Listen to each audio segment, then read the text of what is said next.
This video is brought to you by AKSIAS. Welcome to AKS IAS. TSPSC group 1 మరియు group 2లో Telangana history అనేది చాలా important subject అండి. So ఇందులో మనకు ప్రిలిమ్స్లో అదేవిధంగా గ్రూప్ 1 మెయిన్స్లో కూడా సబ్జెక్ట్ అనేది ఉంటుంది. చాలా వరకు మార్క్స్ వెయిటేజ్ ఉంది కాబట్టి సో ఈ సబ్జెక్ట్లో మనము ప్రతి ఒక్క అంశాన్ని క్షుణ్ణంగా తెలుసుకోవాల్సిన అవసరం అనేది ఉంది. అందులో భాగంగానే తెలంగాణ హిస్టరీని ఏ విధంగా చదవాలి అన్న కోణంలో రెగ్యులర్గా ఈ సిరీస్ని నేను మీకు ప్రొవైడ్ చేయడం జరుగుతుంది.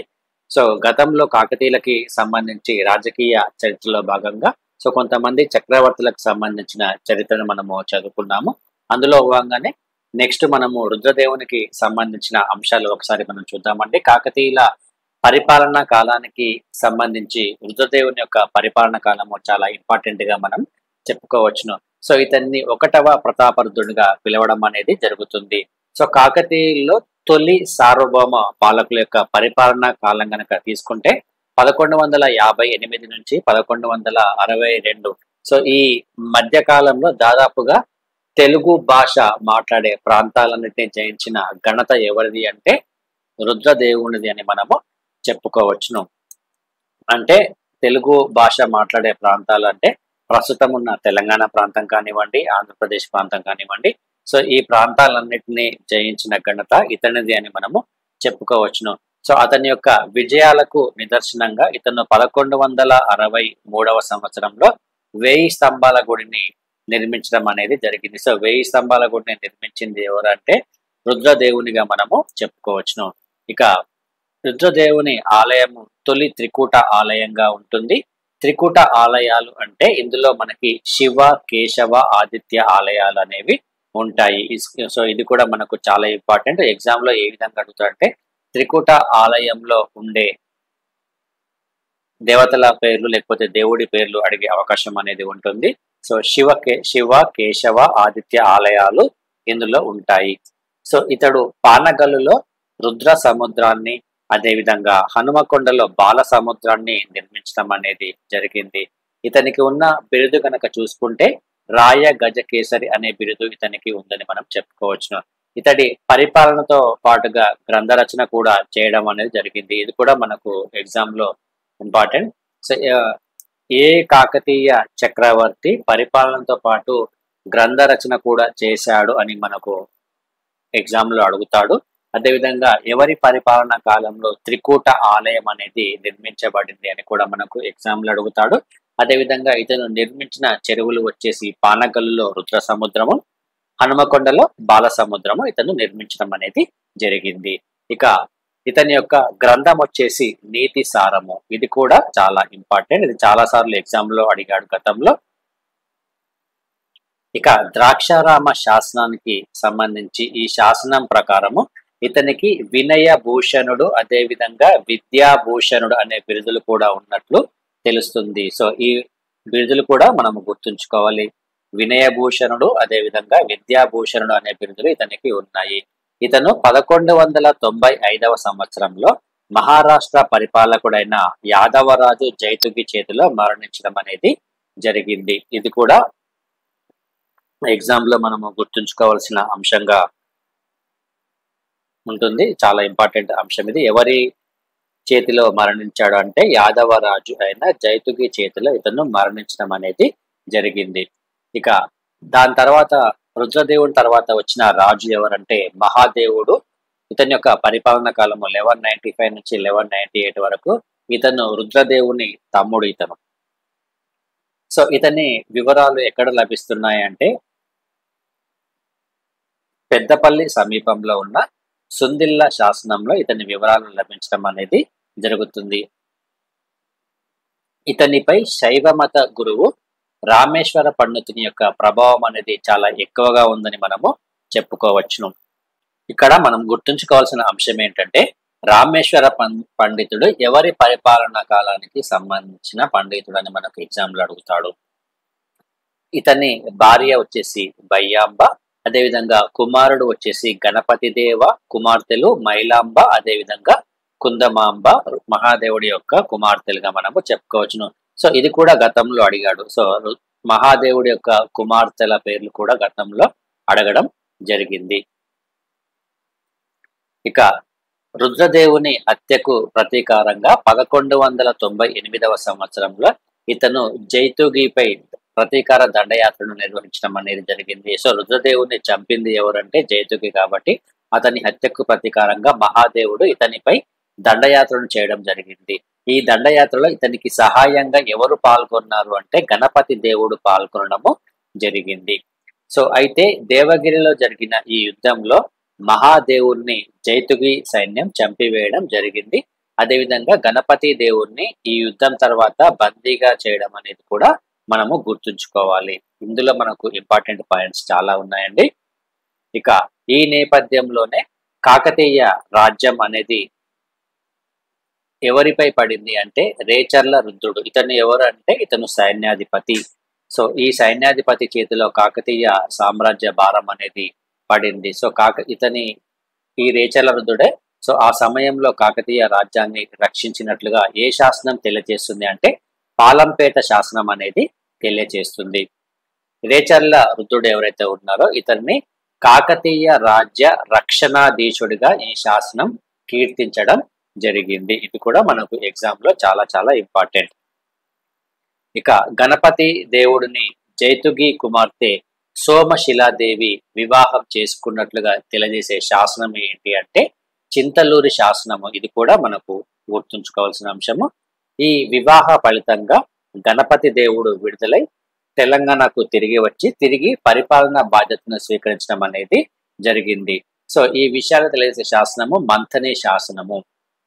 సో అప్పటి వరకు కాకతీయ రాజ్యాన్ని సంరక్షించిన సైన్యాధిపతి ఎవరు అంటే రేచర్ల రుద్రుడు అని మనము గుర్తుంచుకోవాలి. సో ఈ సిరీస్ లో మనకు మహాదేవుడు, ఆ తర్వాత రేచర్ల రుద్రుడు, ఆ తర్వాత గణపతి దేవుడు. ఇది మనము గుర్తుంచుకోవాల్సిన సీక్వెన్స్ అండి. కాకతీయ సార్వభౌమ పాలకుల్లో సుదీర్ఘ కాలం, ఇది అండర్లైన్ చేసుకోవాల్సిన అంశం అండి. సుదీర్ఘ కాలము పరిపాలించిన ఘనత ఎవరిది అంటే గణపతి దేవునికి దక్కుతుంది. ఇతనికి రాయగజ కేసరి, అదేవిధంగా వృద్ధీశ్వరుడు, క్రీడా వినోద, సకల దేశ ప్రతిష్టాపనాచార్య, కాకతీయ రాజ్యభార అనే బిరుదులు ఇతనికి ఉన్నాయి. గణపతి దేవునికి చాలా బిరుదులు ఉన్నాయండి.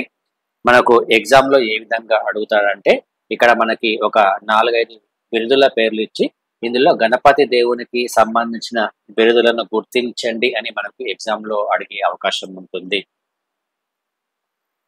ఇక మంథని శాసనము. ఈ శాసనం ద్వారా ఇతని తొలి పరిపాలన ఆరంభ సంవత్సరము గుర్తింపు పొందడం అనేది జరిగింది 1199. సో ఇతని విజయయాత్ర ఎప్పుడు ప్రారంభం అవుతుందంటే 1201లో ఇతని యొక్క విజయయాత్ర ప్రారంభం అవడం అనేది జరిగింది.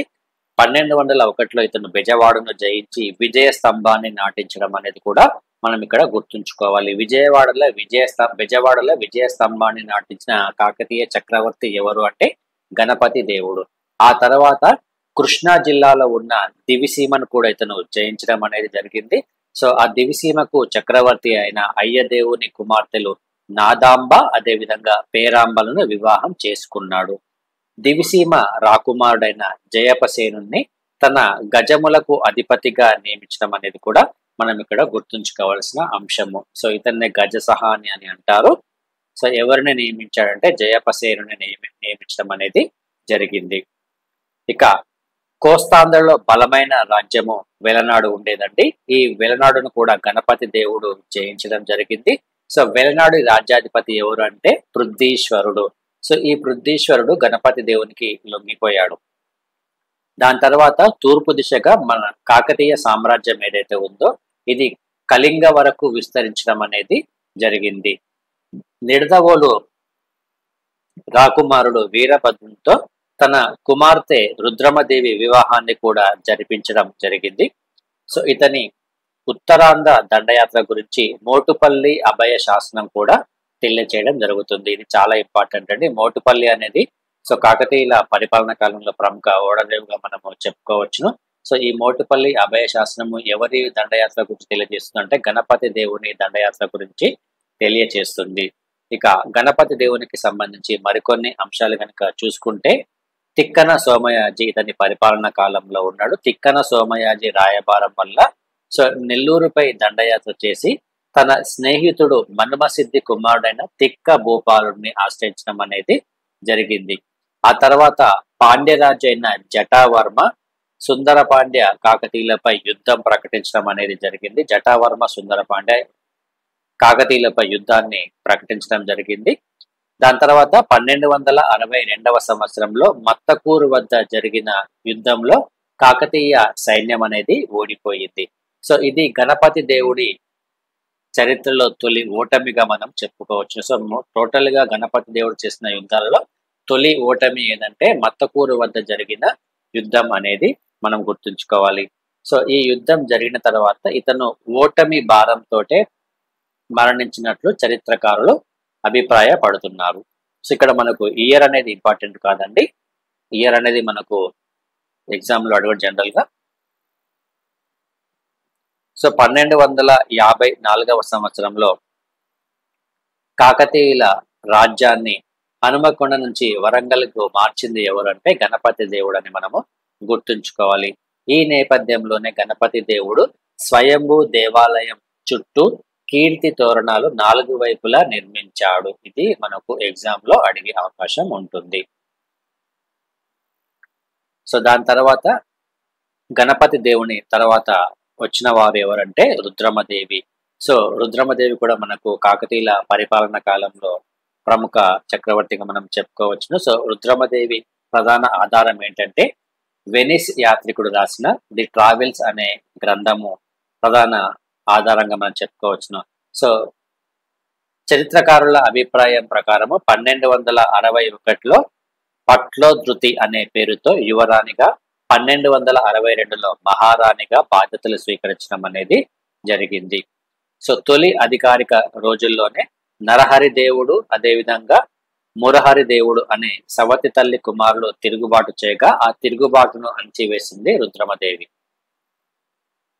సో 1262వ సంవత్సరంలో మహాదేవుడు అనే దేవగిరి పాలకుడిని కూడా జయించినట్లుగా బీదర్ శాసనము తెలియజేస్తుంది. సో ఈ శాసనాల పేర్లు మనకు చాలా ఇంపార్టెంట్ అండి. మల్లికార్జునుడు, ప్రసాదిత్యుడు, గోన గన్నారెడ్డి ఈమె ప్రధాన సేనాధిపతులుగా మనం చెప్పుకోవచ్చును. సో వీరి పేర్లు గుర్తుంచుకోండి. మల్లికార్జునుడు, ప్రసాదిత్యుడు, అదేవిధంగా గోన గన్నారెడ్డి. భైరవుడు ఒక ముఖ్య అంగరక్షకుడుగా ఉండేవారు. అదేవిధంగా ఇందులూరి అన్నయ్య దేవుడు ప్రధాని, గోపదేవరాజు సలహాదారుడుగా ఉన్నారు. ఈ పేర్లన్నీ మనకు ఎగ్జామ్లో అడుగుతాడండి. సో మళ్ళీ ఒకసారి రివిజన్ చేసుకోండి పేర్లు అనేవి. మల్కాపురం అంటే అమరావతి శాసనం ఈమె ప్రజల కోసం చేసిన సేవలను వివరించడం అనేది జరుగుతుంది. ఈమె మహిళలకు ప్రసూతి వైద్యశాలలు నిర్మించడం అనేది జరిగింది. సో ఇది కూడా గతంలో ఎగ్జామ్ లో అడిగాడండి. మనకు ఆబ్జెక్టివ్ టైప్ లో ఇది కూడా గతంలో అడిగాడు. అనేక యుద్ధాల అనంతరము రాజ్యంలో సుస్థిరత కోసము, సుపరిపాలన కోసము రుద్రమదేవి కృషి చేయడం అనేది జరిగింది. సో తిరుగుబాటు చేసిన త్రిపురాంతపురం పాలకుడైన అంబదేవుడితో జరిగిన యుద్ధంలో రుద్రమదేవి మరణించడం జరిగింది. సో ఈ విషయాన్ని తెలియజేసే శాసనం ఏంటి అంటే చందుపట్ల శాసనము. ఈ శాసనం కూడా మనకు ఎగ్జామ్ లో అడుగుతాడండి. ఇది కూడా మనం గుర్తుంచుకోవాలి. ఇక రుద్రమదేవి వ్యక్తిత్వానికి సంబంధించి సో మధ్యయుగ పరిపాలన కాలంలో అప్పటికే పురుషాధిక్యత అనేది ఎక్కువగా ఉంది.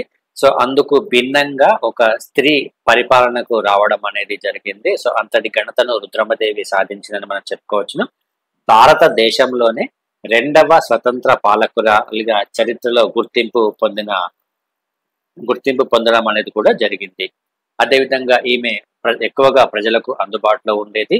పురుష వేషం ధరించి ఎక్కువగా యుద్ధాల్లో పాల్గొనేదని, అదేవిధంగా వ్యాపారస్తులను అధికంగా ప్రోత్సహించేదని ది ట్రావెల్స్ అనే గ్రంథము పేర్కొనడం జరిగింది.